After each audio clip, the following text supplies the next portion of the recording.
What's going on, everybody? Welcome back. So today we'll be reading Luke chapter 14. I'm reading from the NLT, the New Living Translation.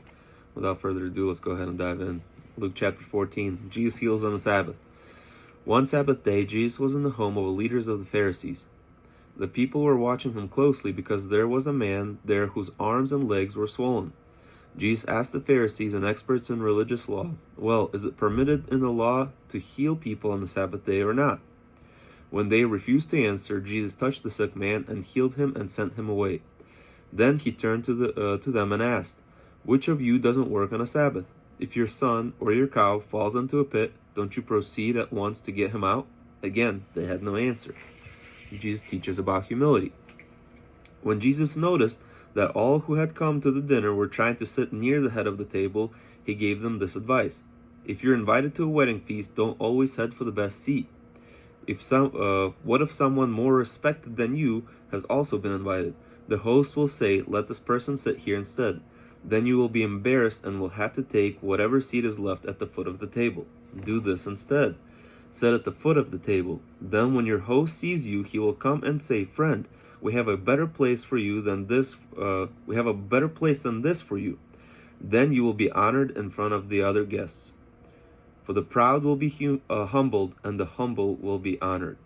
Then he turned to his host. "When you put out a luncheon or a dinner," he said, "don't invite your friends, brothers, relatives, and rich neighbors, for they will repay you by inviting you back. Instead, invite the poor, the crippled, the lame, and the blind. Then at the resurrection of the godly, God will reward you for inviting those who could not repay you." Story of the Great Feast. Hearing this, a man sitting at the table with Jesus exclaimed, "What a privilege it would be to have a share in the kingdom of God." Jesus replied with this illustration. A man prepared a great feast and sent out many invitations. When all was ready, he sent his servant around to notify the guests that it was time for them to come. But they all began making excuses. One said he had just bought a field and wanted to inspect it, so he asked to be excused. Another said he had bought 5 pair of oxen and wanted to try them out. Another had just been married, so he said he couldn't come. The servant returned and told the master what they said. His master was angry and said, "Go quickly into the streets and alleys in the city and invite the poor, the crippled, the lame, and the blind." Then the servant had done this. He reported, "There is still room for more." So his master said, "Go out into the country lanes and behind the hedges and urge anyone you find to come, so that the house will be full. For none of those I invited first will get even the smallest taste of what I had prepared for them." So it's kind of a illustration here. Jesus, I believe, in my opinion, Jesus is talking directly about the Jewish people and then the Gentiles. Again, the Gentiles are the people that are not Jewish, right? So here we see that this host, which in my opinion, again, he's referring to as God, our Heavenly Father, right? He invites his chosen people, the Jews, to come to him and to share in the dinner and the feasting and being happy together. However, all of them have excuses. So throughout the Old Testament, they're constantly killing prophets or beating them and things of that nature, not listening to what God has to say over and over again. And now we have the Messiah, right? The God in human form has come to us, and they're still refusing to accept him for who he is. So everybody has some sort of an excuse. And then the God tells to his servants, go find all the other people, all the people even outside of the city, even in the hedges, right? All the poor and the crippled and the lame and the blind. And then he says, go into the country lanes behind the hedges and urge anyone you find to come, so that the house will be filled. So all the other Gentiles now, come, all right, so that the house will be filled. And for those of you that he did invite originally, none of you will get even the smallest taste of what he has prepared. So the cost of being a disciple. And again, that's not saying that all the Jews are not believers in Jesus Christ. There are many, many are, right? But for that time being, that's what he's referencing or referring to. All right, the cost of being a disciple. Great crowds were following Jesus. He turned around and said to them, "If you want to be my follower, you must love me more than your own father and mother, wife and children, brothers and sisters, yes, more than your own life. Otherwise, you cannot be my disciple. And you cannot be my disciple if you do not carry your own cross and follow me.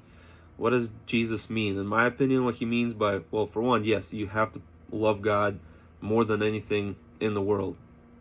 Does that mean, completely abandon your family and stuff like that? No, because Jesus tells you to respect your parents, right? To be faithful and loving to your wife, to raise your children right.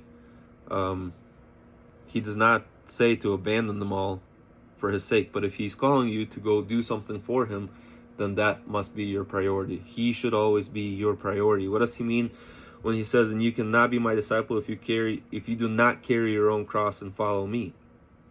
So what happened to Jesus on the cross? Right? He paid for our sins. He died. He was humiliated. He was crucified. He was beaten. He was tortured.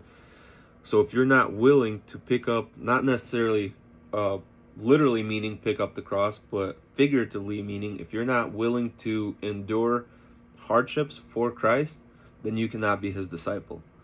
So if you're not willing to understand that there's going to be, that people are going to not like you, that people are going to want to cause you harm, people are going to be disrespectful and rude to you for being a Christian, if you're not willing to shoulder all that burden, if you're not willing to carry that cross, then you're not worthy of being his disciple. And he kind of goes more into it here that I will explain. Right, so, but don't begin until you count the cost. For who would begin constructing a building without first getting estimate and then checking to see if there's enough money to pay for the bills? Otherwise, you might complete only the foundation before running out of funds. And then how everyone would laugh at you. They would say, there's the person who started the building and ran out of money before it was finished. So let's put it in a different type of view, right? So don't begin without realizing what it's going to cost to follow Jesus. Because if you don't realize what it's going to cost to follow Jesus, when you come to a moment of hardship, to a point where you're struggling, where people are criticizing you, ridiculing you, people want to harm you, right? And if that's when you quit, if that's when you give up because you didn't think about it, right, then you're going to be the laughing stock. Then people are going to be like, haha, look at that guy and his faith. He wasn't able to endure through it, therefore he's not really, religious. Like, what kind of follower is he if he just gives up at the smallest inconvenience, at the smallest side of trouble? All right, again, that's my interpretation of it. Then we're going to continue with verse 31.